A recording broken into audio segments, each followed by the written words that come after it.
if that matters. Ooh, I think we're broadcasting. I think we're on air live. Are you on air with me, Matt? Potentially. All right. So this is the Back of the Bullpen podcast, but we're doing it quasi live. We have officially 0 viewers, so I don't know why I'm acting like we have live listeners at the moment. But it's got this Google Hangout thing has a whole live button. And anyway, I'm going to download the audio from this later and put it up like a normal podcast. But it kind of seems like this is working, this whole broadcast thingy. Yeah. So in the future, I see no reason why we may not. Um, Oh, good. I finally got the applause to work. oh, this is. I take it back. None of this is working. This is terrible.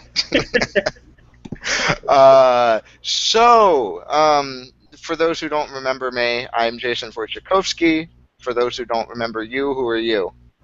I'm Matt Corey. You're Matt Corey. You're in Portland. I'm in Los Angeles, in Beanball Studios in Los Angeles, without the sign on the door. What's the name of your studio? Do you have a name of it for it? No, I used to be out on the porch with the neighborhood cat, but now I'm just in the basement. I'll look around the garden. I think you just got kidnapped. Yeah, it's not even interesting. It's just a room with white walls and blue couches. Wow. So Yeah. I feel like you need to come up with a studio name. That is your first task for season 2. Okay. I don't know why. We should have. Season 2 should have been the last time we took a big break and restarted. This should be season 3, but we never restarted the numbering. So That would make a I'm lot just more sense if we did seasons instead. Then it yeah, would. but not associated with baseball seasons. Just associated with every time we quit and come back. Not yeah. quit, but every time I quit, basically, and come back. That wasn't on Whenever you. we That just was really decide on to me. stop. We get to just go, no more. We're taking 7 months off. We're taking 2 months off. We're going to take a nap in the middle of our podcast. Whatever. It's our podcast. Yeah, it's like TV show. It's like sometimes there's 18 months between seasons of TV shows, and you just don't know what's going to happen. But oh yeah, so I've left my computer. That is the other thing. I don't know. We're sharing all the technical details here, but I have left my computer plugged in. Oh shit, we have a viewer. Are we recording? Yeah. Oh yeah. No, we're recording. I mean, you hit record, or I don't even know. Well, there's no record. It's gonna once we hit stop broadcast, it's just gonna go to YouTube, and then I'm gonna download it. So we're on YouTube right now. Oh wow. Here, I'll send you the YouTube link. This is scintillating, is what it is. No, don't. It's all right. Don't worry about it. I'm gonna send you the YouTube link, man. No, I don't want it. No, I'm sending it to you. Where are you? Matt Corey. Here's the YouTube link. There it is. Deleting it. YouTube link. Deleted it. Yeah, and then later we will.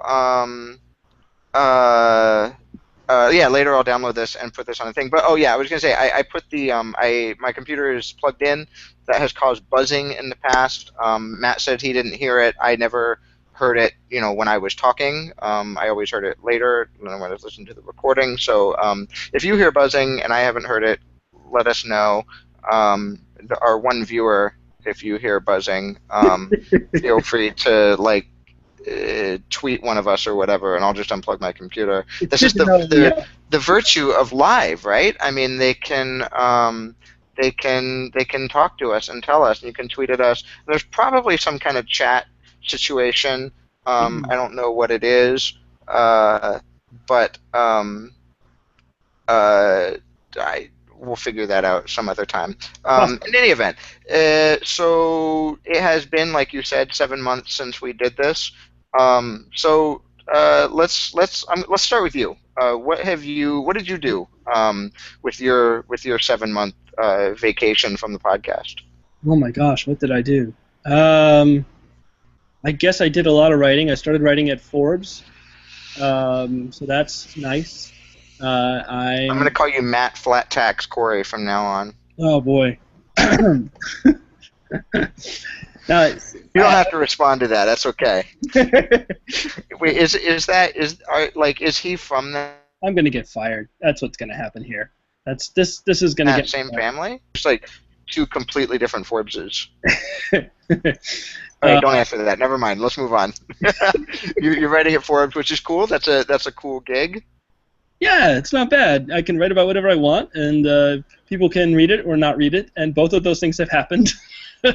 um, and I can write. Yeah, it's pretty cool. Is it sports or is it baseball or is it what Yeah, is it? sports. The most recent ones have been about football, the playoffs and the ridiculous NFL garbage that has been going on, and then the Super Bowl, which was awesome if you like the football. And yeah, so Forbes, Matthew Corey, you'll find me there. Uh, it's pretty odd if you know my politics. You probably know that it's a strange place to find me, but whatever. It's a fun place to write. So, um, and I've also started writing at about.com. They're doing a Red Sox website there. I'm doing a Red Sox website there. Um, that that I'm starting for them. So that's happening. That's a thing. And summer, I don't know, man. Baseball. I guess we're going to talk about our teams later, so I shouldn't talk about that. But wow, the Red Sox stunk. They stunk a lot, and they messed things up. They traded their best pitcher and then tried to re-sign him and then didn't. Um, But they traded him to me, like me in particular. yeah, you had him. I mean, he was like at your house serving you drinks, which was weird. Yeah, it was really odd. I mean, particularly since he was doing so well pitching. Like, Yeah, yeah. I mean, I know he's good with the drinks and cleaning up the crumbs and off the counter in the kitchen. I know he did a good job for you. So, yeah, yeah, and he really got along with the cats was the big thing. um, yeah. So, but one interesting thing that I did get to do is I got to cover the winter meetings, um, and so I took this assignment to cover the winter meetings, and I was embedded with a baseball front office, um, and sort of the idea was to get to be out there on the front lines and see what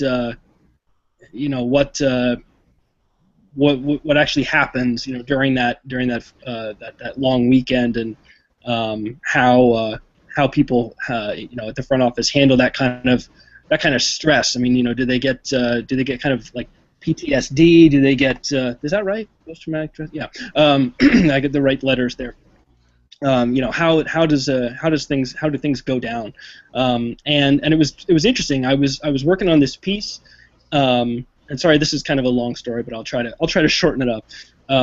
And so I was working with this guy from a front office, and we met up with I met up with him, and he was with some other people from the front office, and we were at the hotel, and we were kind of like out in front of where a lot of the people were, and we went down this hallway, and all of a sudden we heard some reporters like calling to us, like shouting at us, and asking us questions about the players on their team and stuff, and so we just like dove behind some potted plants over in the corner, of the hallway, and just hid there, and I mean it was really scary. The reporters like went past us, but they were looking, they were looking for us. So we were stuck behind these potted plants for, I don't know, it may have only been 2 or 3 minutes, but it felt like an hour, maybe more.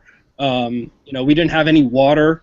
All we had was, one of the guys had a half-eaten bag of Cool Ranch Doritos, so we passed those around, but that was really it. And we didn't know how long we were going to be stuck there. When it happened that the plants were right near the conference room where all the reporters were.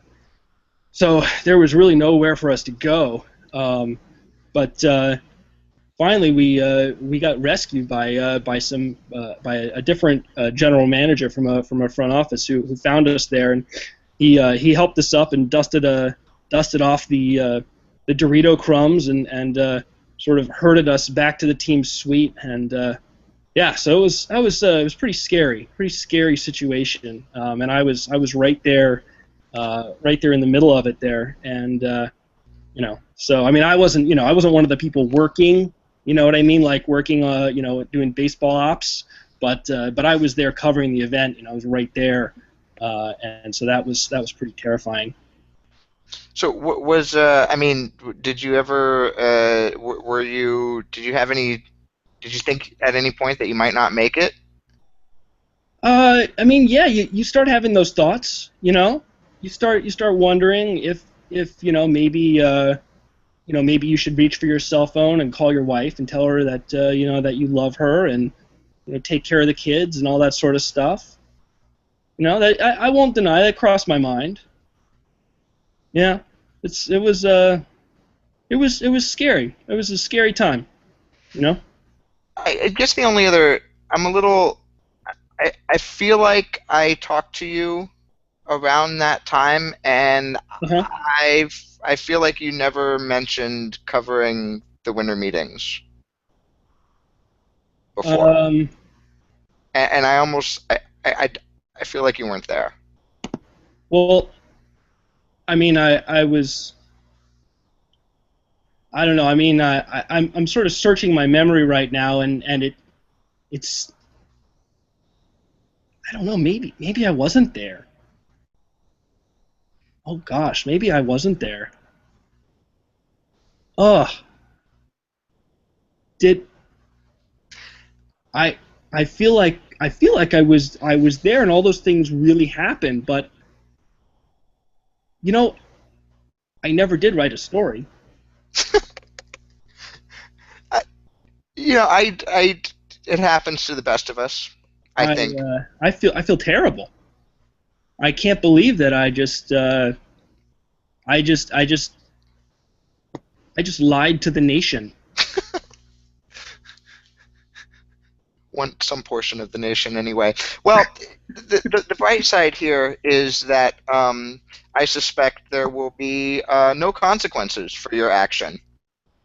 Well, I'm a white male, so probably not. Yeah. Yeah, no, that is the important thing to remember in all of this. Is your you're allowed to do this kind of thing. Right. Right. Yeah. But I Uh, hope you've learned your lesson I nonetheless. definitely have. As long as there's no repercussions, I've learned my lesson. Yeah, no, absolutely. And always bring trail mix to the winter meetings. That's vital. Yeah, you can't just depend on the guy that you're with to have Doritos. I Have was that was Doritos. lucky.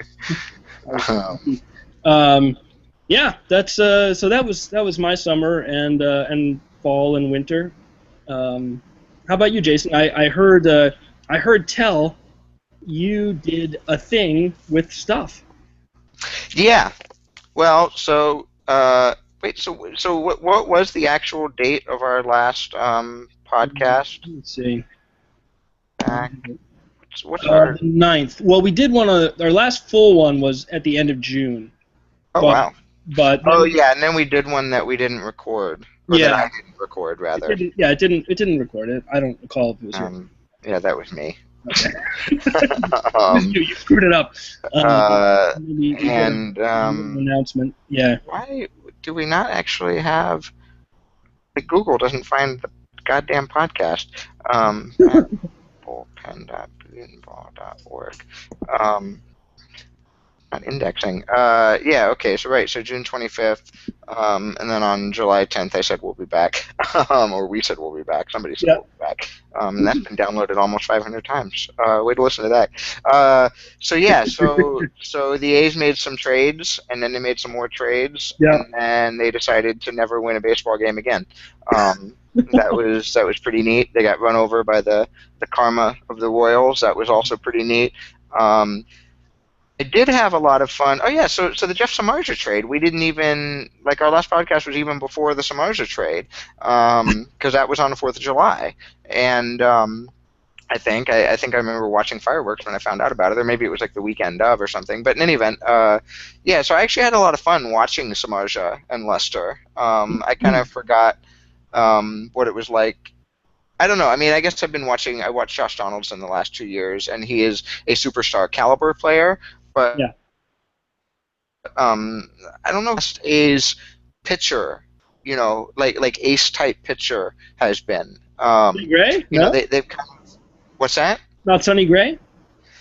Nah, I mean, I don't know if he's an ace. I mean, Samardzija's not an ace either. Lester at least is in that potential category anyway. Um, but like also like there's something about watching Samardzija like throw 95 and Yeah. then like get amped up and just kick it up to 97 or 98 Hmm. that I don't know that the A's have had a starting pitcher who can do that. I mean, most teams don't, but the A's have not often had good draft position. They don't necessarily draft the high variance, these high school arms with the big fastballs. So they don't necessarily have that coming through the system. They don't. They obviously Yeah. can't sign those people in free agency. So he was fun to watch. I will miss him. Lester, I'm almost already forgetting. Like it was just like he was just so precise all the time, but that you would just kind of Yeah. watch him, and it would just feel like he was doing the same thing over and over again, which he is. He was just like putting the ball where he wanted to put the ball, and that's the essence of pitching. And Samardzija is like, I'm just gonna throw hard. Um, and so that was kind of fun to watch. But then yeah, they fell apart. And yeah, but then I edited a baseball book, and now it's now. So that Let's was not undersell basically this. Let's not undersell this. This is a big deal. I mean, the first one was the second time you've done this. it is the second time I've done it. Yeah, co-edited again with Sam Miller, Baseball Prospectus, 2015. It is it's like 120 pages shorter, but it is exactly the same number of words. Maybe not exactly, probably not exactly. In See, fact, that's just using a smaller typeface. Much smaller. yeah, exactly. It is actually a smaller type, Really, and really hard to read it now. there have been people who have asked for that it be included that a magnifying glass like comes with the Oxford Dictionary be included with the book. It's a little, Um, a slidey drawer that comes with the yes. Um, yeah. book. Pull it out in the library. It is in there forevermore. Uh, But yeah, 2,095 players, 30 essays. We, got all the cool people again. Different cool people than last year. Molly Knight from ESPN the magazine did Dodgers essay. Cool. Uh, she's cool. I don't Really, remember who else is a lot cool. of different people than last year. What's that? Yeah, almost fully turned over. Oh, I think there were two repeat. Nobody repeated their same team. We had is that by David design? Roth. What's that? Is that by design? Yeah, right. Yeah, exactly. Oh, We decided, we wanted to and we were able to not have anybody repeat their team. David Roth wrote again, having written last year, but he changed from the Marlins to the Rockies. We are taking him on a tour of all the shittiest teams in the league. Um, he's excellent. He can make uh, anything sound good. So what's that? he's excellent. He can make anything sound good. Yeah, no, and he is, I think, particularly. I mean, it's an unfortunate skill to be able to write about shitty teams because it just means we'll keep asking you to write about shitty teams. Um, R.J. Anderson repeated. He went from the Rays to the Reds. Andy McCulloch, Yeah. fortunately for us, got a new job after writing the Yankees essay last year. Got a job in Kansas City, so he was able to write the Royals essay for us this year. And Ken Funk wrote. I don't remember what he wrote last year. White Sox maybe, and then he wrote Tigers this year. I think that is the entire list of repeat essayers. So the other 26 are all brand new.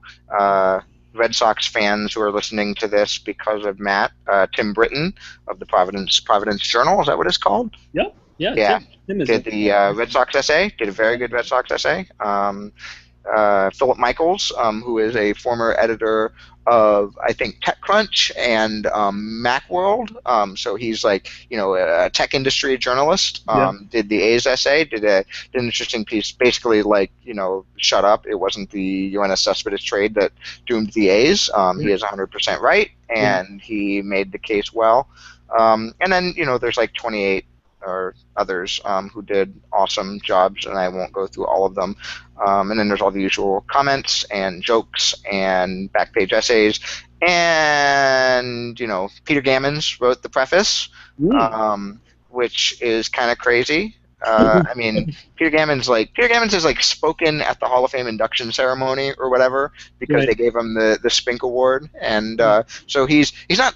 That's not literally some. I've seen people call him like a Hall of Fame journalist. I Yeah. don't think the Spink Award winners are actually It's in the not. Hall of Fame. It's not. Yeah, But it is. I mean, effectively, it is. I yeah, think exactly. I it's mean, not. it's one a Yeah. year at most, right? I mean, they don't give it necessarily every year. So there's like 60 of these people total.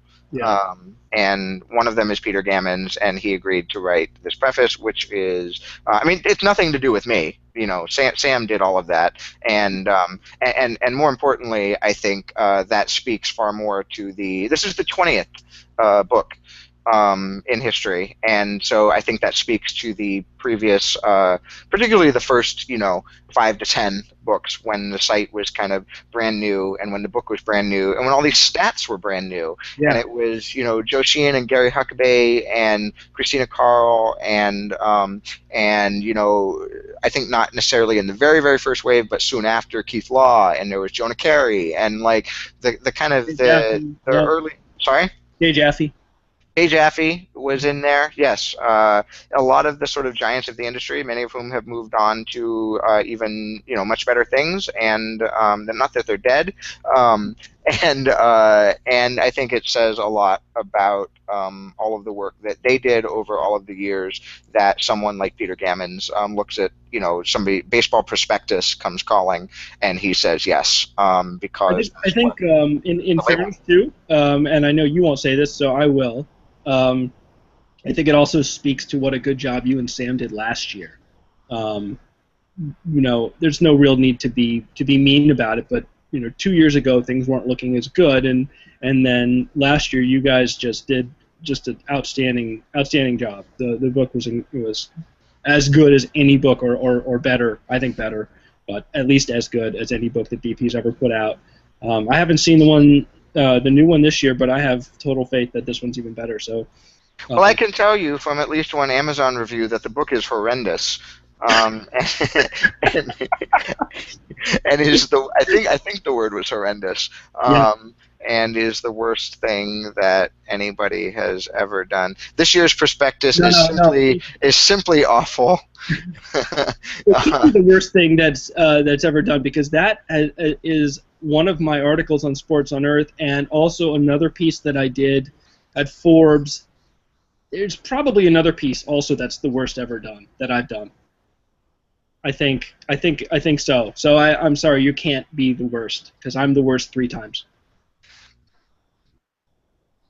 But are you simply awful? I don't think you're simply awful. I'm sure I was at some point. I think I think any awfulness you may or may not have is complex and not at all simple. Uh, that's I meant just to be a think it's compliment focusing of on some the weird difficulty sort. of I it have no all. idea how it's a compliment, but I've decided that that's a compliment. Okay, I'll take it that way, I guess. Um, yeah, yeah. So that's what we did. That's what did you have any new babies or anything? No, no, no. 7 months is almost. I mean, it is long You could enough. It's you could totally almost long enough for you to have not been right because you don't tell people really until after until right? you're in the second trimester, right? When I mean, did maybe your close family, but you don't necessarily like put it on Facebook or whatever until more than two yeah, months in. something like that. Yeah, I forget when. Yeah, so theoretically, you could have not told me that your wife was pregnant, but then had a baby like yesterday. But I always tell you as soon as I have unprotected sex with my wife. I mean, I just send you a text. That is true. I do get. It's kind of. I mean, it's. I don't have unlimited text, so you're putting me over my plan every month. It's I, ridiculous, Matt. I try to keep the word count down, though. I figured that Yeah, but helped. it's number of texts, and really, just congratulations to you and your wife, Thank you. um, on all of that. It's really the details I don't necessarily need. A simple yes or no would Okay. suffice. All right. Well, I'll try to. Maybe I'll just start sending you numbers. Number, okay, yeah, maybe like a weekly digest. How about that? 14 or 15. Yeah, yeah. It's a classic. It's a Malcolm in the Middle joke. I'm not going to go through it, but any Malcolm in the Middle fans may remember the sort of running joke that that the parents just had lots and lots and lots and lots of sex. And there was, I don't know, there was a thing at a poker game once. So anyway, yeah, so that's what we did. Can I ask you a question about your like, if you had to put a number on it, how many hours do you think you spent working on this book? Let me open a calendar. So that's basically from like, so that's like 2 weeks, 6, 10.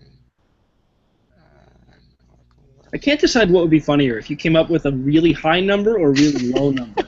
Um, I would 3 hours, Matt. I spent about 3 hours. yeah, 3 to 5. Yeah, yeah, maybe 3.5 hours. Yeah.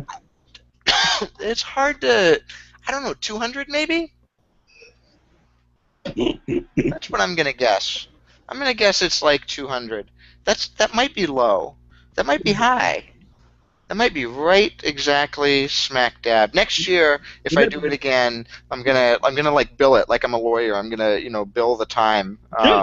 Keep it down to the tenths of an hour. And I'm sure Sam will see your bill and just laugh at you. Yeah. Yeah. I know that would be. I'm gonna bill them at my normal billing rate too. Which I don't think. Yeah, I don't think they're gonna pay. I don't think they're gonna pay me the X dollars an hour. I actually don't even know what my billing rate is. Well, they might pay you X dollars an hour. I don't know what an X dollar is, but they might pay it to you. Yeah, well, I have definitely gotten checks that were just X's. It's weird. The bank tends to get real mad. They're like, "What is this?" And I say, "It's a check." Yeah. Don't you know what a check? And then we get a whole thing because they're like, they act like I'm dumb, I act like they're dumb, right. And then it just doesn't end well. I wind up at a new bank, and like there's only so many banks. They're like, "This isn't even going to cover your texting bill." See, that was a joke about me having sex with my wife. That is that's. I'm glad you explained that. Did you explain what the other thing was about? No. No, I didn't. In case anybody didn't get that one, because I didn't really get that one either. Oh, it's supposed to be making fun of Brian Williams. Right. For anybody who's still listening. I think I killed it. So they're like, behind a plant? Nope, click.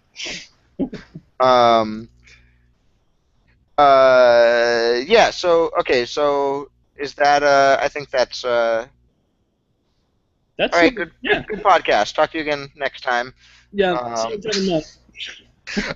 So tell me about the Red Sox. Red Sox from November through February. Oh boy. Well. Each and every move in detail, 5 minutes per. Let's go. Well, we do have 8 hours. You didn't hear, but I just did my worst attempt at snapping. I can't snap my fingers. It hurts. I'm a baby. Really? And I mean, I can if I tried hard enough, but like I am just a baby. So, but so like yeah. But I didn't do it near the mic. Let me see if I can. Did that come across? Yeah. Okay, but it's not actually making that cracking sound that you're supposed to make. It's just, I can't do that. That's not what I do. That sounds like, here, that's me clicking my tongue. That's how I snap. Peter Gammons was like, "Oh, you want me to write the preface? Snap your fingers and I'll do it." Yeah. So like, I guess it's not going to work then. My poor fingers. I broke them trying to get Gammons to write the preface. They're like, "Sam!" No, it's been an odd 3 years for the Red Sox. They finished in last place, then they won the World Series, then they finished in last place again. I mean, I feel like on some level I'm going to be just repeating things that everybody knows, but they spent just a ton of money this offseason. Sort of, I guess, on the idea that now pitching is so plentiful that the thing they really want to spend that you really need to win with is offense, and so they went out and they signed Hanley Ramirez to a 4-year, $88 million contract.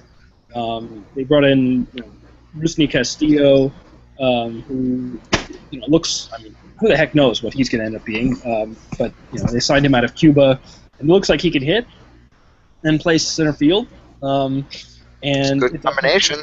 Yeah, it's also possible that 3 weeks into the season we'll be like, it doesn't look like he can hit or play center field. So I don't know, but anyway, so he's going to be around for 7 years or 6 years actually, and then they signed the other big guy they signed was Pablo Sandoval, literally a big guy, and so that was sort of. Why I laugh so hard at that? I don't know why. Yeah, wasn't that funny? But so they've tied up a bunch of money in those guys. Sandoval got 5 years and $95 million, and it's really interesting that the way that they've sort of set the team up now. I mean, they did the platoon thing in left field. The last couple of years, Daniel Nava and Johnny Gomes. Nava's still there. Gomes is gone. Gomes was traded to you guys, to the A's, and then he signed with the Braves, so that'll work out really well because now the Braves are going to win the World Series. And to be honest with you, that's what I thought. Signed, by the way, all the A's mediocre players because they also signed the small chubby infielder. Okay. They signed Nick Punto? No, the other one. I think Punto's in Arizona. That's totally... Callaspo. They signed Callaspo. Oh, okay. And I thought they signed one other person to like a minor league deal. They have Josh Outman. That's weird. Attention to baseball. Oh, they signed Jim Johnson, who was not really technically an A's free agent because he finished the year with the Tigers, but they did sign Jim Johnson. So yeah, they have Johnson, Callaspo, and Gomes, which is an interesting bottom of the A's roster free agent splurge in Atlanta. Okay, that was an aside. Back to the Boston Beantowners. The Braves are pretty weird the way that they traded good players and then signed bad players. I feel like this is a market inefficiency that they're trying to exploit. Trade good players and sign bad players. It's definitely inefficient to sign bad players. Right. So I think you're onto something here. There you go. Yeah. Anyway, whatever. So the Red Sox last year couldn't hit, and their pitching was okay. I guess everybody's pitching is okay, more or less, except the Rockies.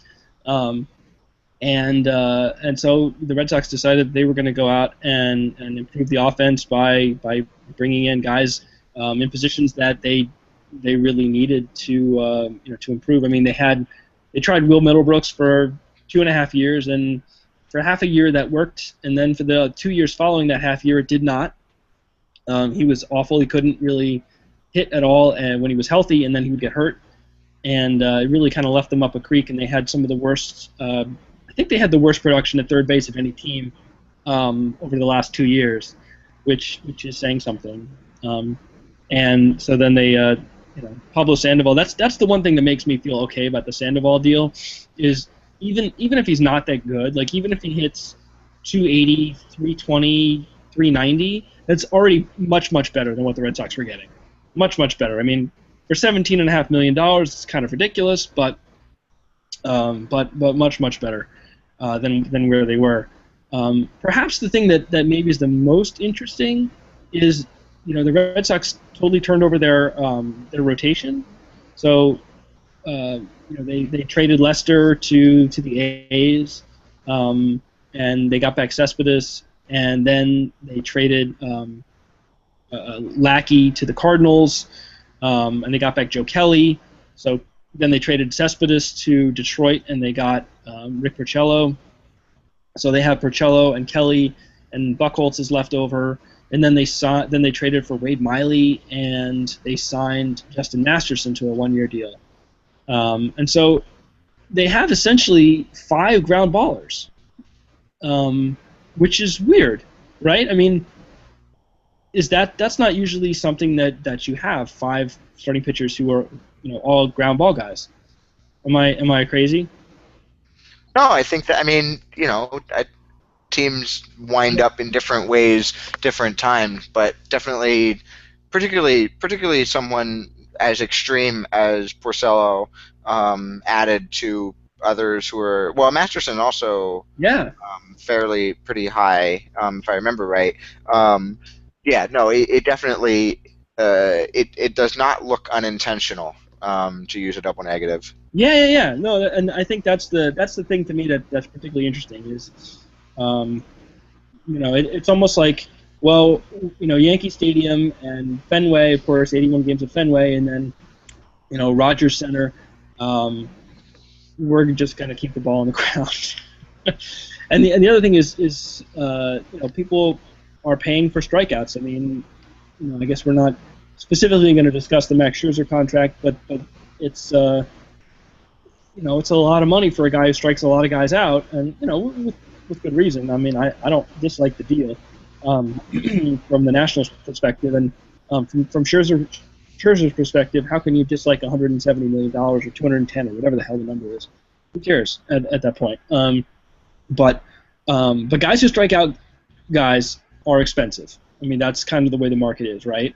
So if you can get a guy like Wade Miley, like the Red Sox I think just today announced that they signed Miley to a 3-year deal, which buys out all his arbitration seasons, and there's a 4th-year option.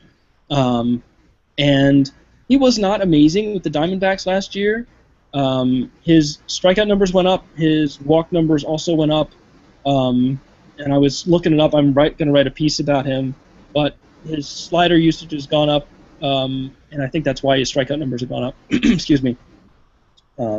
So if he can start to limit the walks a little bit, he could be a really valuable pitcher.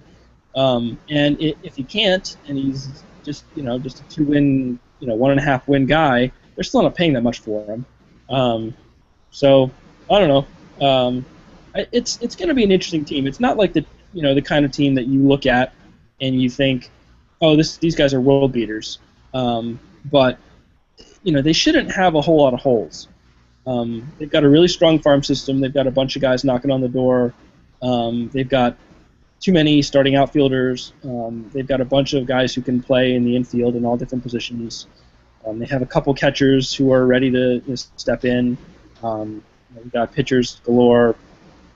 So I don't know that they're going to be a playoff team. They could be. They might not be. But they should be decent, and they should be interesting, which is more than you can say about the last year's version of that team. Has anything...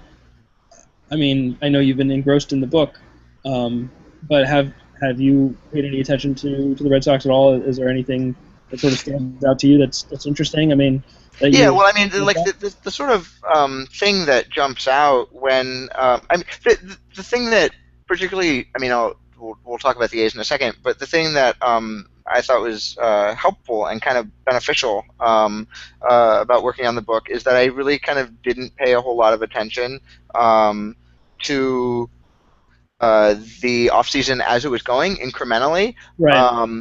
I mean, only to the extent that it impacted the book, like, oh, we need to rewrite this guy's comment because now he's a Red Sox. You try not to have comments written that depend on Pablo Sandoval signing with the Marlins or whatever. And oh no, he signed with the Red Sox instead. You write something that you're only going to have to change a little bit. But so I kind of, I come up for air basically in mid-January, and I look around, and most teams are basically done. There's still James Shields out there, and actually Scherzer had not signed, I guess, when we finished the book, and so there's still a few big pieces, but for the most part, teams are done, and you can look at what they did, and I look at, I think you kind of said this without. Sorry, necessarily saying this, is that there's just like depth on this team. It's an interesting outfield of a former, not even a former shortstop, like a guy who Hanley Ramirez is a shortstop. He's a left fielder. I mean, he's a third baseman, really, is what he is. But he's a left fielder because the Red Sox say he's gonna be. But theoretically, if Xander Bogaerts just like falls on his face or gets hurt, there's Hanley potentially, not far enough removed. I mean, it's not like if the Yankees were to look at A-Rod and be like, hey, you're a shortstop. A-Rod's not a shortstop anymore. Hanley's not Right. as far removed from it. I mean, you got Mookie Betts in right field, not so far removed from the infield himself, and there's a lot of volatility, I guess, in bets. In Pedroia's getting to the age where he could fall off, or he could still remain that kind of. He's still got enough talent that he could have a season that could get him eighth place MVP votes. Particularly if MVP voters were to ever respect his defense. David Ortiz could continue to hit like a Hall of Famer or fall apart. Hanley could hit like a Hall of Famer or just not pay attention to anything and bump into the monster and be on the disabled list for 40 games. Pablo Sandoval, another one, I think, because of his physical size, let's say, but he's overcome that, and he's a very good player, and he's a better defender, I think, than he looks like he should be. And you've got this mix of like old and young guys that I think kind of typifies what a lot of teams are doing, is build a team that sorry, wow. You would maybe project as a median kind of like 85 to 87 win team, but when the pieces come together, that's a 95 win team. That's not even luck. If you have luck, then maybe you're a 100 win team on top of the pieces coming together. But that's like if Betts hits and Castillo hits, then maybe you don't need Bogarts to hit. If Betts hits and Bogarts plays incredible defense, then you don't need Castillo to really do anything. Because you've also got Jackie Bradley potentially, maybe not competent, but potentially competent, waiting in AAA to come up if one of the young outfielders doesn't pan out or struggles, and the Red Sox are in a position where they are in a kind of a win now mode. That puts them in that, and then also Bradley and maybe Garen Cecchini, who there's also not really room for, are also trade chips come summer if they're in it. And, Miley has gotten hurt or something, and there's not, and they haven't really been able to fill the rotation, and they need a pitcher. Although they've friggin' stole Eduardo Rodriguez from the Orioles last year. That was a nice heist. I don't understand at all. So I can explain it to you. What? I can explain it to you. Dan Duquette thought he was going to the Blue Jays, so why not? Right? Yeah,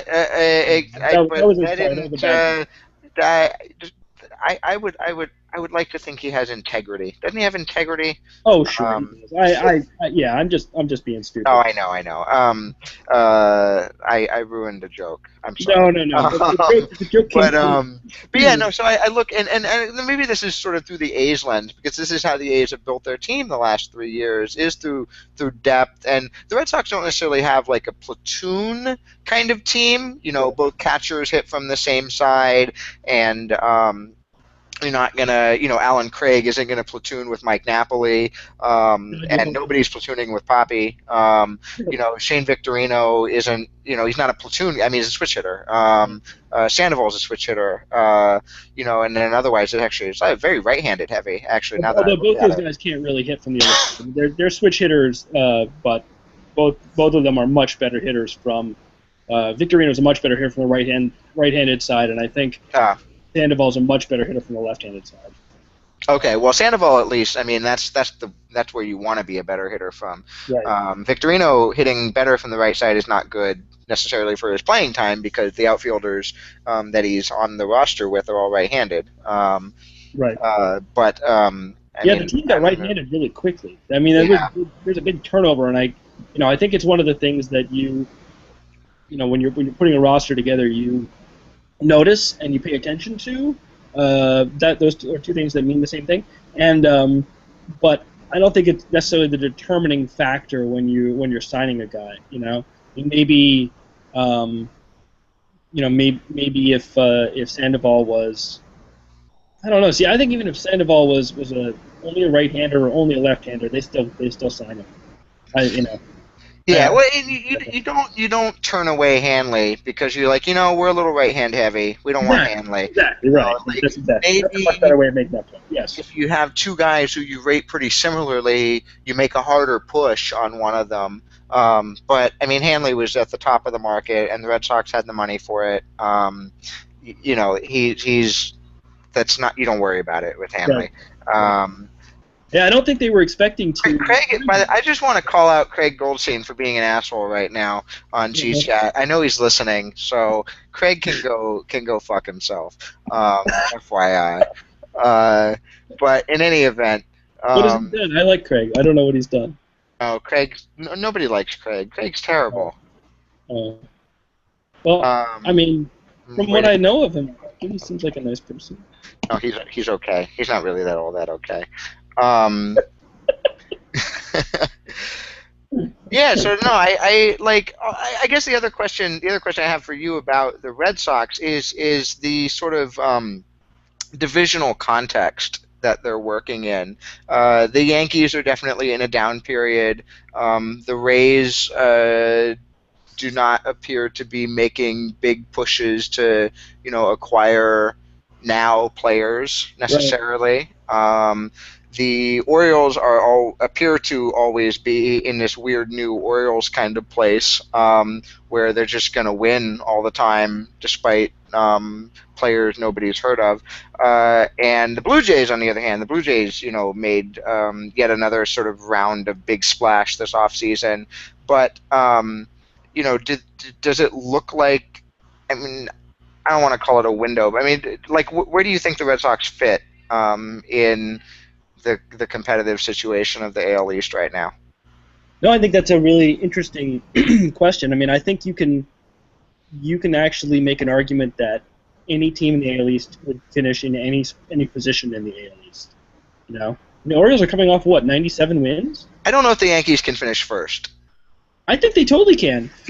Pineda, if Pineda's healthy, if Sabathia is a number three, um, who the heck else is on that team? I don't even If remember now. if Pineda's healthy, seems like a big. I That's a mean, he's big healthy if. now, right? I mean, Everybody's healthy in February. well, yeah, I guess. Um, Um, but the other thing is Tanaka. If Tanaka is healthy, I mean, they say he is. I don't know that I'm believing that, but I mean, I think there's, if we're making a case for the Yankees, I think it has to be based on their starting pitching, and the fact that they, their older guys don't get hurt quite as much. You know, I mean, they brought yeah, in they brought in Headley. Headley's going to be better. They've got A-Rod and Teixeira to DH and first base. Ellsbury is good. Ellsbury's a really good player. So is Brett Gardner. Is a really good player. Beltran isn't a historically injured guy. I mean, he's older now, but he's not crazy old. He's going to be 38. Ortiz is 38. Ortiz is older than that. Um, yeah. so, I don't know if there's a reason to look at Beltran and go, oh, he's only going to play 28 games. I mean, if he plays, 100 he played 109 games last year, so he could easily play more than that. And he was actually not very good when he played too. So maybe he's done, but he's Carlos Beltran. Maybe he's not. But they're also backing him up with Chris Young. Yeah, well, yeah. They're like, I don't know. Maybe this is classic stat nerd. Um, should we actually expect Jackie Bradley that who's young and has come up and who failed us, 10 times, and who we haven't really seen fail. I think we tend to maybe overvalue that youth a little bit. So maybe I am underrating. I don't know. I just look and I'm like, I know. Teixeira is going to play 80 games, and Steven Drew is going to play 80 games, and I don't know if Didi Gregorius can hit, and Brett Gardner is older than we think he is, and Ellsbury and Beltran. I mean, what if they both get hurt at the same time? then I'll at that least doesn't take really the. look good. Yeah, no, I'm with you. I mean, there's a Garrett Jones downside. is not a championship DH. It's There is a you downside know for all of them. I mean, it's not hard to find. I agree. And the likelihood is that some guys are going to overperform and some guys are going to underperform. And the closer you get to 40, the higher the chances that you're going to underperform. You're going to get hurt, or your skills are going to degrade, or both. And that's the likely scenario. I agree that the team doesn't end up really good. But Pineda and Tanaka, if they're healthy, then I think that papers over a lot, and they could go out and get somebody. My gosh, they have a lot of money committed, even next year. Do you know how much money they have committed in? Oh, geez, in 2017. Guess how much money they have committed? uh, is it nine figures? I don't know how many figures it is.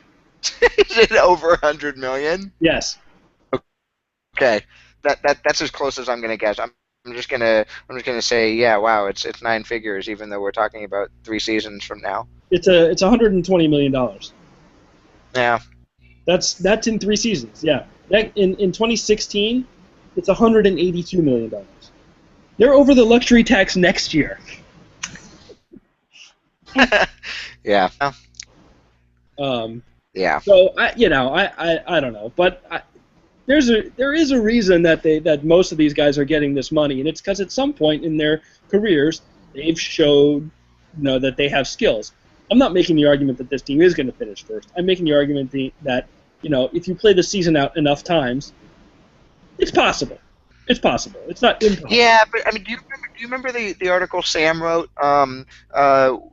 Looking at the 5 seasons out of 10,000 that Yeah. Pagoda simulated that had the Astros winning the division or whatever, Right. and those were the darkest timelines. Those were the timelines where half of the Red Sox only. I mean, in this case, we're talking the Yankees, so half of the Red Sox starters only played 80 games or whatever. Right. Yeah. I don't know if extra Pagoda includes injuries, but where they literally the entire team tanked. Like it's going to take.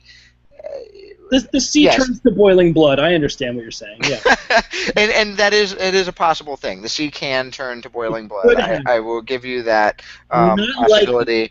I just think it feels so remote. It feels so. I mean, I will say Pagoda, the sort of current depth chart, projected standings has the Yankees ahead of the Orioles. But I don't know. think the There's Orioles something about the Orioles. Computers always hate the Orioles. Everybody hates the Orioles, and the Orioles seem to be better than that every year. Maybe this is the year. Maybe they're finally not going to be better than that because Chris Davis is actually terrible rather than, He was terrible last year, and they won 97 games. That's a good point. I heard about it. Like Davis was terrible. Wieters was hurt. Machado was hurt 90% of the year. And their big pitching free agent, Jimenez was terrible. Got moved to the bullpen. I mean, obviously, I'm omitting a lot of things, but those are guys. But like when you say that all those things happened, you're like, but yeah, all those things happened, and then they had a great year. Right. Yeah. There was other things that happened. Obviously, like what's his name? The guy who just signed with the Cruz. Cruz hit 78 homers. Yeah, right? 77. 77 homers. Yeah. That one that he hit 2 homers on the same pitch. I thought that was a little fishy. It was a little bit aggressive on his part. I thought it was not necessarily the nicest. It was a little rude. I mean, Steve Pearce. There seems to be. This is interesting, I guess. In that there seems to be these guys who suck and suck and suck and suck and suck, and then all of a sudden they're all stars, like Steve Pearce, like the other Martinez, JD Martinez, right, for the Tigers. Yeah. There's a couple other guys who I'm forgetting. I mean, you could throw Donaldson in there, but actually he was pretty bad for a while, but not quite this long. But friggin' Steve Pearce, 293, excuse me, 373, 556. Steve Pearce slugged 556. He had 21 homers in 102 games. I mean, I don't know. I don't know what I mean. That's silliness. Nobody knows anything, I Yeah. think, is the answer to this. Yeah, I mean, it was interesting because I don't remember, I think Ryan Parker did an interesting piece on how JD Martinez turned his swing around Yeah. and how that was kind of the core of his success. But um, But guys turn you their know, swings around all the time, and it yeah, doesn't exactly. matter. There's no predicting because people add pitches, people turn their swings around, people change their approach, and maybe it has an effect, maybe it doesn't. It's still that's not to call out Ryan and say the analysis doesn't make sense because there were noticeable physical differences in Yeah. his swing, and it But, turned out yeah. that it worked for him. But yeah, it doesn't work for everybody. You can't look because they're all professionals outside of Hanley Ramirez. They're all working hard, um, and they're all trying to get better. And So Pablo. what? I said and Pablo. Yes. Well, no, I think Pablo works hard. He just was It's not hard. genetically blessed with. Is that really? It's like he's literally big boned. Is that the problem? He's big boned and he's big bellied. Uh, okay. Some of us are big bellied, Yeah. um, Okay. and we add food in the wrong place. Yeah. Yeah. It's an issue. Um, yeah. I don't know. The AL East is definitely weird. I think you can make a case. Dakota has the Red Sox in first place, by the way, ahead of the Rays of all things. Like, yeah, if you just asked me off the top of my head, I would do something like Red Sox, Blue Jays first, Red Sox, Blue Jays, Orioles. God, I don't know. Blue Jays, Orioles, Red Sox, probably something like that for second, third, and then Yankees, Rays, fourth, fifth. I don't know which of those two, and that's almost exactly the opposite of what Dakota has. I don't know Yeah. what's happening. How the hell do you know? Like, Very yeah, difficult. I'm like the Blue Jays are interesting. I mean, they've got this team that they put together 2 years ago, and then they just added Josh Donaldson and oh shoot, didn't they add somebody else too this offseason? They signed Russell Martin. That's it, Russell Martin. And They so also they added added Justin Smoke, but I think Russell Martin is the slightly more important a little bit. signing of the two. So they add they add those guys and they've got Encarnacion and they've got Bautista and then of course there's the whole Dickey and Burley and Reyes triumvirate and I don't know. I mean, where's their pitching going to come from? Is Dickey that good? Is Burley that good? Is the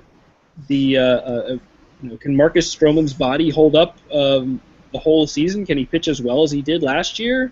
They've got who else do they have there?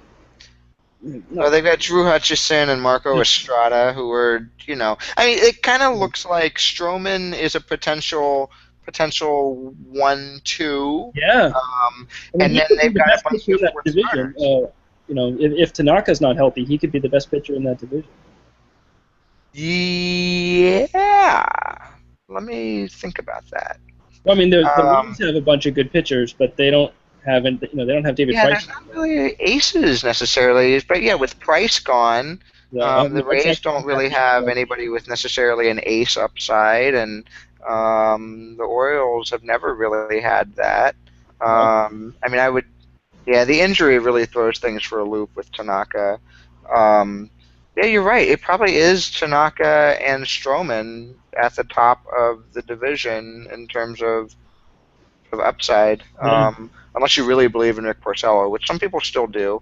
yeah, I don't get it. I mean, I think he's good. Like, Yeah, I'm not saying he's bad. I don't think he's the sort of fifth starter that everybody worried he was 4 years ago when he was only like 21, pitching in his seventh major league season.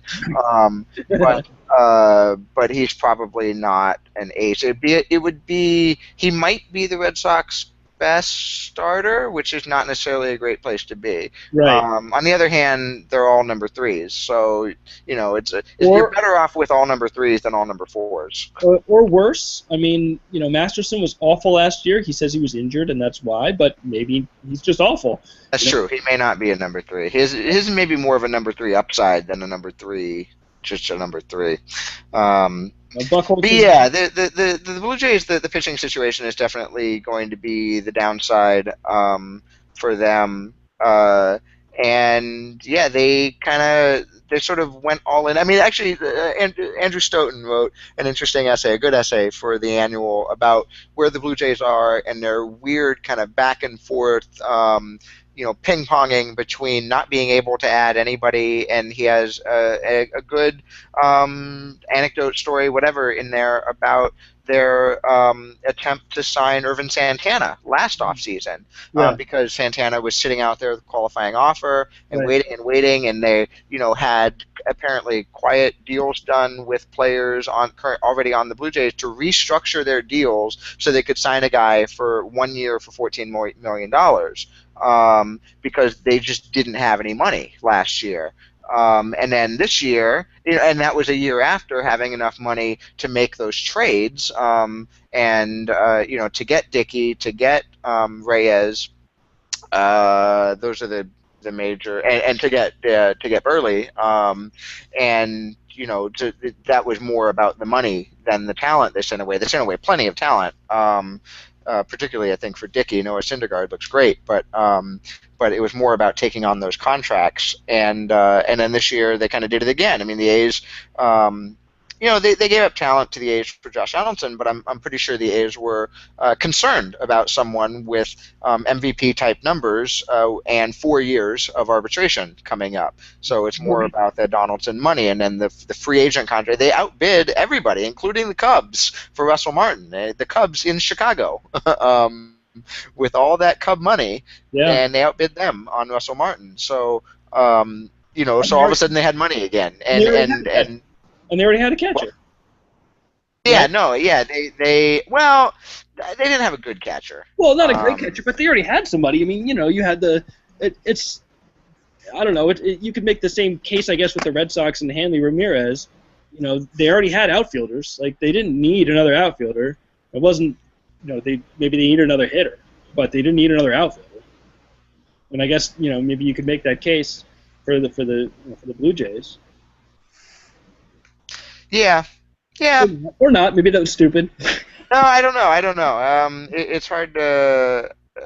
I don't know. It's also, these teams are. It's always hard. Like, I can't even wrap my head as an outsider around all the possibilities and all the sort of, who could go where and whatever. Then you've got the teams actually trying to do it and Yeah, trying to build a team with all the different, the yeah, money flying around, and do you want to lock somebody up early? Do you want to wait and see if maybe James Shields is still around, and his price drops, and maybe you can get him, but then you miss out on Shields and you missed out on Martin, and now you're screwed. right, I mean, you're right. not screwed because you've still got Batista and Well, it's interesting. I mean, if you look at Martin, Encarnacion and Donaldson. Martin was so good last year, but he's what is he, 32? He's 32. Yeah, that I don't know that that'll help with R.A. Dickey, but Right. that may help with a mediocre pitching staff that needs his help.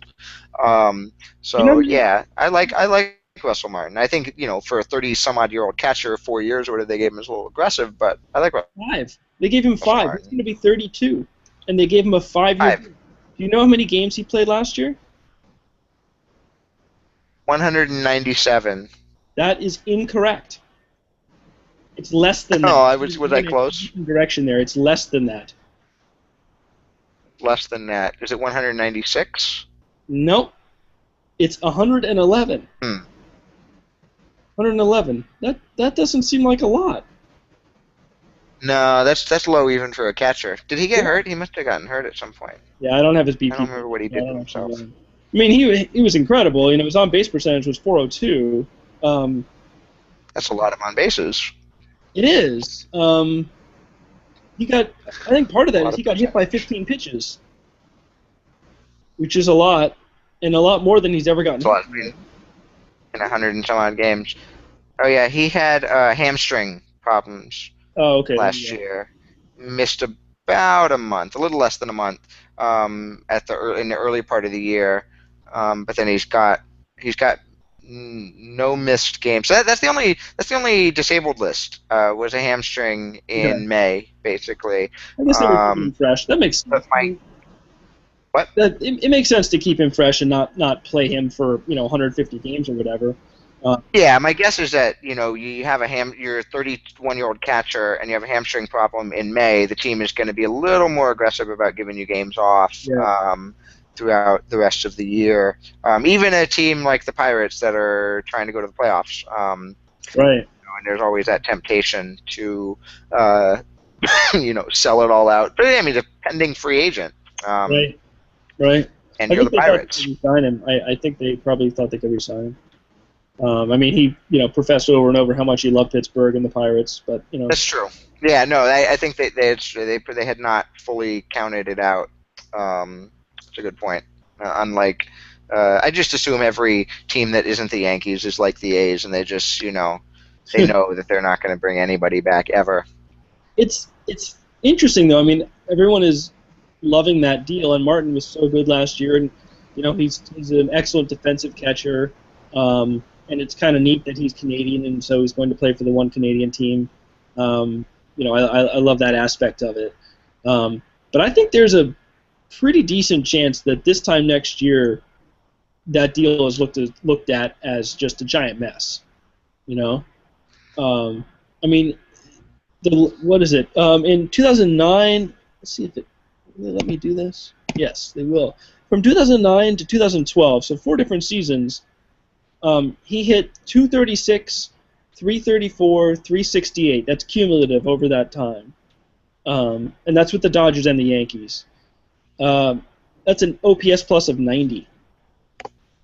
I mean, he was better. He had with Pittsburgh. He had an OPS plus of 100 exactly in 2013, and then last year he just blew up. I mean, maybe he's turned over a new leaf and he's a much better player now. He certainly was last year, but I Right, don't the know. number of players who sustainably do that at 31 is quite small. Exactly. I mean, would you have given this guy a 5-year, $90 million contract or whatever it is? Coming off 100 OPS plus in Pittsburgh. Um, he had 226, 327, 377 as a 30-year-old catcher. I don't know.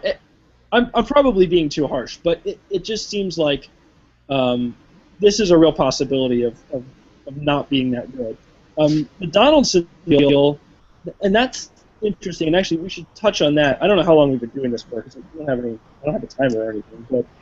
Um, Are we but approaching 8 hours? We might be approaching 8 hours. we could be. Before we go, whenever that is, I would definitely want to hear your take on the Donaldson deal. So maybe this is a good time for us to do that. Hey Segue. Jason, what's your take on the Donaldson deal? Well, first of all, Jose Bautista, broke out at 29, although that's still 2 years younger. And he's an outfielder with much less wear and tear on his body. In Yeah. any event, the Donaldson deal was interesting. I mean, it's interesting because at least the story from the A's front office, and they are particularly, well, I don't know if particularly, but they seem tight-lipped. It's hard to get anything out of them. I don't believe a word they say ever. And I think A's fans would all be a lot happier if they stopped believing anything that they ever heard out of the A's front office. And I think the A's beat writers would do well to emphasize that. But was that they weren't looking around, oh, we're going to trade Donaldson. It was the Blue Jays came to them and said, we'll give you this and this and this and this and this and this and this. And they said, well, hell, that's a lot. Can we really turn all that down, all that good stuff? And so we were blown away, and we had to make the deal because how could we turn all of that cool stuff down? And it just doesn't seem like a lot of cool stuff, right? I mean, No, it doesn't. Yeah. Graveman and Nolan are MLB ready or close to MLB ready back end starters. Brett Laurie Right. is an injury prone, incredible defensive player who may or may not hit. And Franklin Barreto is like 18. Like he's literally. I mean, he can't drink for like years. He's got a decade before he can even buy alcohol in the U.S. Yeah. And so that's the package for him. And People it's an love him. interesting what. People are really high on him. I mean, Right. people like Scouty people who know what they're talking about. Not me. I don't know anything. But Yeah, I mean he's on everybody's top 100 list. He's pretty much the only A's prospect worth talking about. as an 18-year-old, he is. What's that? I mean, he's on those lists even at this age. Yeah, no, I don't know if that's like it is, and that is impressive. But there's also partly because he's 18, partly because of looking at what he had earned. I guess we should call him 19 because we're about to start the season, and he'll play. He's 19. His seasonal age this year is 19, but yeah. there's question about whether he's a center fielder, is he a second baseman? None of that is as valuable as a shortstop. Oh, they don't think he's a shortstop long term. What? They don't think he's a shortstop long term. Yeah, there's a lot of talk about him not being a shortstop. On the other hand, there was a lot of talk about Addison Russell not being a shortstop, and at this point, it looks like he's a shortstop. And there's always talk about players, and I would assume that the A's believe he's a shortstop more than the median, or else they wouldn't be as excited about acquiring him as they apparently are. So that doesn't mean they saying, "Oh, he's 100% a short." You can't say that about any teenager. Particularly one. Yeah, I mean he's like 5'9", I think. So he's not necessarily gonna balloon into like 6'3", 240-pound monstrosity who's not going to be able to play shortstop. Right. But he could still fill out as many of us did when we went to college, quote unquote filled out, and not necessarily have that quickness to play shortstop anymore. So yeah, there's talk of that. I think what the A's like about the deal is that they got three major league players. Three major league players and a top 100 prospect is what the A's look for in a trade these days more than a top 100 18-year-old and a 19-year-old and a 20-year-old who are top 200 who might be top 100 next year. They don't want that 19 and 20-year-old. They just have no interest in those guys. I mean, they traded Brandon Moss for Joe Wendell. Right? What is like Joe Wendell's sole? There are two good things about Joe Wendell. One is that he should be in AAA this year, and two is that he's not on the 40-man roster yet. Those are the two good things. And that's Brandon Moss, who has been one of the best power hitters in the league over the last 2 years. Now he's a first baseman.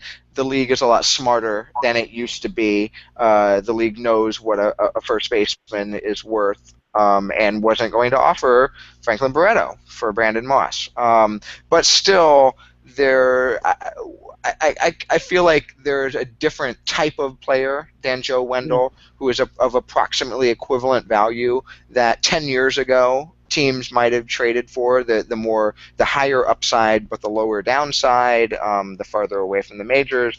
And a lot of teams, I don't think the A's are alone in this, but the team I follow most closely, these are the kinds of players that they're looking for. The Samardzija deal is not any different from that. Now, Samardzija is different because he's only got 1 year of service time left, so they weren't shopping him around. You're not going to offer him to the Cubs for Addison Russell and Javier Baez. Like, that's not who you're going to get for Samardzija. You're going to have to try to piece together something. But Josh Phegley is a major league ready catcher. Marcus Semien is a major league ready infielder. Chris Bassett is probably 2015 ready, not necessarily right now ready pitcher, and then rando first baseman who I don't first base prospects. What are you going to do? So that's sort of the type of package that that they're putting together. And it's interesting because it's different from, like think about what they traded to the Cubs. They traded Russell, who unfortunately spent a fair amount of time last year injured, and is probably not major league ready, in right now, maybe mid-year 2015 if they've got room for him and everything else. And Billy McKinney, who's pretty far away. I mean, Billy McKinney is an A-ball player, first-round pick, but an A-ball player. But And I think, Russell wasn't Russell a top like 5, top 10 overall prospect in yeah, baseball? I think the consensus would put him in the top five. Yeah. Yeah, Yeah. and so there's it's not. He's not the flip side of Marcus Semien. Like I don't know who he's the equivalent of. Um, uh, and it's not like he I don't know or I mean or when the A's traded for Ben Zobrist, they traded away Daniel Robertson, who is another top 100 prospect, who was their best prospect until they traded him, but he played last year, I think in high A, and he will be in Double A this year, I believe, Yeah. unless I'm completely misremembering. Um, which would be embarrassing. But uh, there's a theme here of trading away the players who are farther away and acquiring the players who are closer. And if, in the past, maybe we would have thought of this in terms of competitive windows and competitive cycles. But I think what the A's like to do is what I just talked about with the Red Sox is they think about putting together a competitive team and hoping that things break right. Yeah. The A's have not tanked a season in quite a while. They never done the Astros tear it down and rebuild. Although they haven't had a front office cleanout either. Right. The Astros felt they had to turn around the entire organization, not just the major league team. So it's different. But I don't know that, and I've said this in various forums, but I don't know that either Billy Beane or A's ownership or whoever it is interested in suffering through two 65-win seasons, getting those top 5 draft picks, and letting your prospects kind of mature and rebuild that. I don't think they want to do that. I think he's churning and churning and churning and churning, and he's picking up the Brandon Mosses, and now he's got Ike Davis, who he can he'll hope that Ike Davis turns into his next Brandon Moss. Right. And he's got Stephen Vogt starting at catcher probably. Like who the hell is Stephen Vogt? They got Stephen Vogt from the Rays for, I don't think the dollars have been disclosed how much they traded to the Rays for Stephen Vogt. It was probably like $3 for Stephen Vogt, and now he's going to be 80% of their starting catching on a team that expects to be above 500. Right. And on the other hand, they're also giving out 3-year deals to Billy Butler to be a full-time DH. I don't know what that's about, but Yeah. yeah. So the A's are in a weird place, but I don't know. Maybe it's just because they're A's. They're the A's, and they're always in a weird place. Like I feel what like is it's it almost when you've weird. needed a stadium for 10 years and your ownership group desperately wants to leave Oakland and doesn't want to doesn't want to deal with the in Oakland sites and wants to go to Fremont and wants to go to San Jose and is in court fights and all sorts of stuff. Like you're always going to be in a weird situation, I Yeah. guess. Yeah. I mean, one other way you can look at it, and you bring up so many interesting points, Jason, because there's so many things that I could throw at you. But one of them that I found most interesting is, and I actually wrote about this at BP for one of the lineup cards, is the Pacoda projection for Josh Donaldson and the Pacoda projection for Brett Lawrie. They're both projected for 4.2 wins. Exactly the same.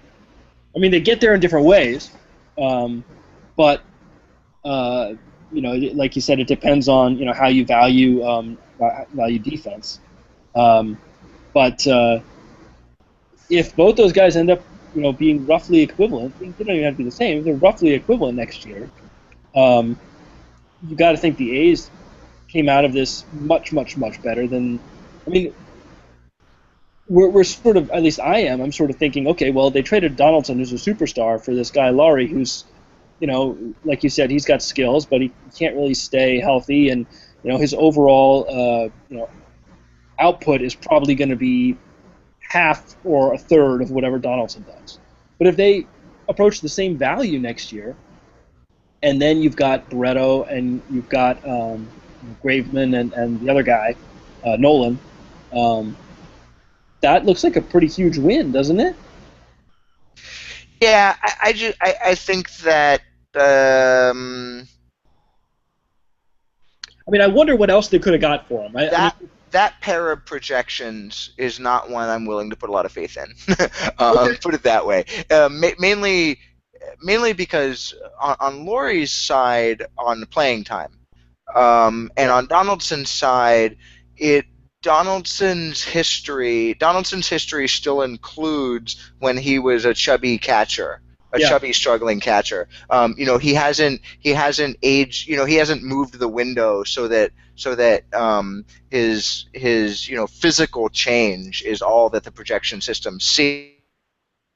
And Yeah. usually you don't want to overemphasize the things that we think we know that we're smarter than projection systems. But there are things. Somebody was talking about this on Twitter the other day, about I don't remember which Mets pitcher, maybe DeGrom, maybe I don't remember who, but somebody who just added like 2 miles an hour to his fastball on average, not like every once in a while he can now touch 2 miles an hour faster, an average 2 mile an hour jump with Right. movement and command of all the pitches. There's sort of scouting that shows that to be a different player. And with Donaldson, it doesn't even have to be scouting. I mean, you look at if you go back and if you look at photos of him when he first came up, the first time he got called up to Yeah. the A's, and then you look at him now, or you look at him even just later on when he transitioned to third base full time, he dropped a lot of weight because you sort of bulk up to play catcher. You cannot be a skinny catcher; it's hard. Right. Right. Craig Biggio left the position for a reason, and he changed his body in order to play the new position. And I don't know how much that affected his hitting versus just not being a catcher versus other things going on. But I see him as a fundamentally different player Okay. Well, now than he forget. was 3 and 4 years ago, which are in the projection. So I think that's low for him. I think for Laurie it's high because I don't see any reason to think he's going to be healthy. And so I, I don't think I think the probability that those two wind up a wash and then the A's got all this extra stuff is very, very, very low. I mean I think out of the realm of sort of being worth talking about. Basically, it's in that upper band of good fortune for the A's. Basically, Okay. Well, forget Donaldson then. Um, let's focus on Laurie. So I looked it up, and Pacoda has the 4.2 projection, 4.2 win projection. Fangraphs Steamer has a 3.8 win projection. So let's just say Laurie is worth 3.5 to 4 wins next year, right? Now that's definitely less than Donaldson was worth last year, and it's less than you think he'll do this year, but it's still really good, right? A 4-win player, a 3.5-win player is still a really good player.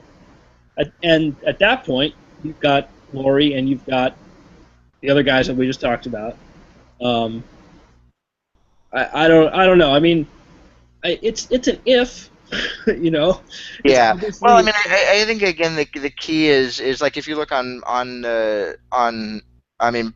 Pacoda projects playing time, but then the Baseball Prospectus depth charts are kind of manually done, and it's 593 plate appearances. And his last 2 years, he was at 200 and something, yeah, and 282 and 442 right. and 536 in 2012. I don't remember if that was a call-up issue or an injury issue. Injury issue. Well, there Diving was into Camera Bay. yep, But that was only one game. He had an oblique in 2012. So he's been injured 3 years in a row, 4 years in a row actually, because there is a broken hand in the minors in 2011. And you start getting somebody who's injured 4 years in a row, and you kind of right. you have to put a number on it for a depth chart, because you're kind of talking about what are these guys how are you going to electively distribute their playing time? Is Laurie going to play halftime because he's a platoon player? No, he's an everyday starter, so he's 85%. But it's not necessarily, I think, an accurate yeah, an accurate projection of what you should really expect him to play. Now, that said, you know, if they still get that quality while he's on the field, then they just need to fill the half the time that he's not on the field. On the other hand, infield depth is where the A's have wound up with a little bit of a problem on their hands, because they're kind of looking at maybe Eric Sogard, backup infielder. They're looking at Tyler Ladendorf, is their only infielder of note on the 40 man who I would not expect to make the majors on opening day.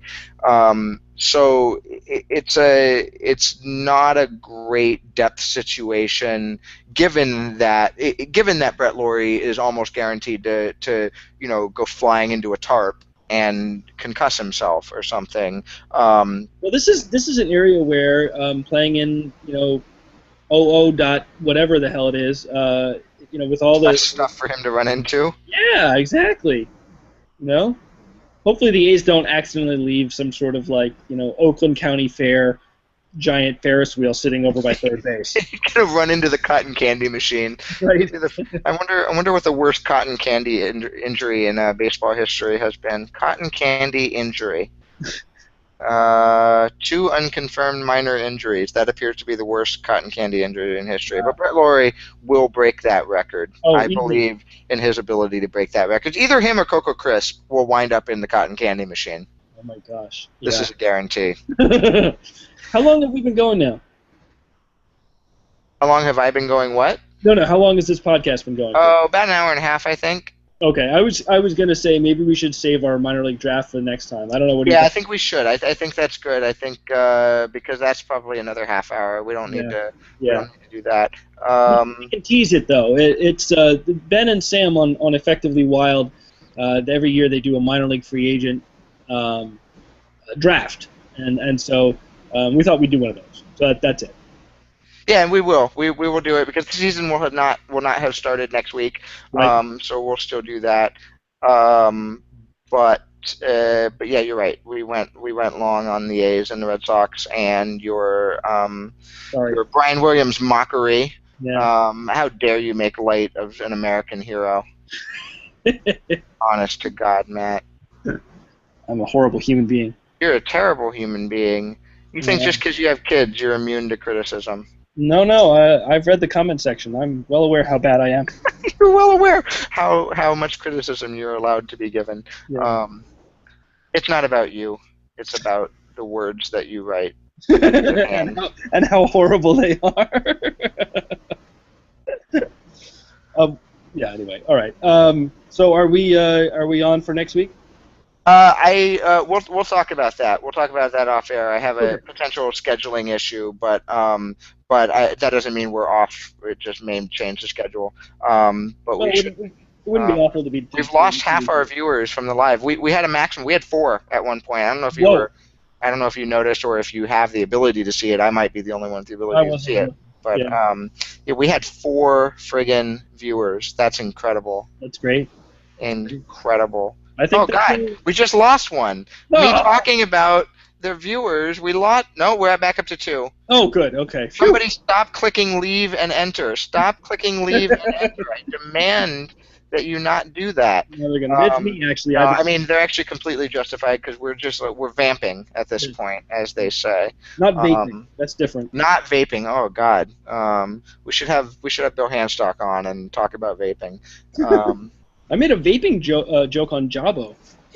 On what? Oh. On the Fox. Yeah. Anyway, I don't even know how to make a vaping joke because I'm still not clear on what exactly it is. I don't really know either. But it didn't stop me, Jason. I know it involves putting stuff in you. Putting stuff. Like pudding, I think. Right? Pudding? Oh! Is it banana pudding? Butterscotch pudding? I don't know. I don't really know. Butterscotch is literally the worst thing in the world.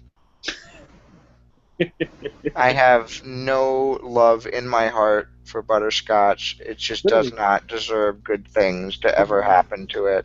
I think butterscotch should just curl up and die. Usually people eat it, so that's not a good thing for it. right? I mean, it wouldn't like that. I mean, who wants to be eaten? I don't. I don't want to be eaten. No, well, No.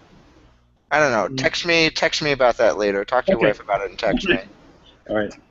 All right. Let's stop this. This. That's a good idea. All right, I'm going to hit stop broadcast, and then we will talk to you live again, perhaps next week, hopefully. And if not live, then that is because I have figured out how to extract the audio and post this like a normal podcast. Goodbye, Matt. Welcome back. Glad we did this. I believe that we Yay, picked up applause. exactly where we left off in terms of our inability to speak complete sentences, stumble over each other, lose track entirely of what we're saying. We are in, frankly, peak back of the bullpen form. I agree. Absolutely. It's good to be back, Jason. Fun podcast, and hopefully we'll do it again soon. I also hope so. See you again in 7 months. Okay. Bye.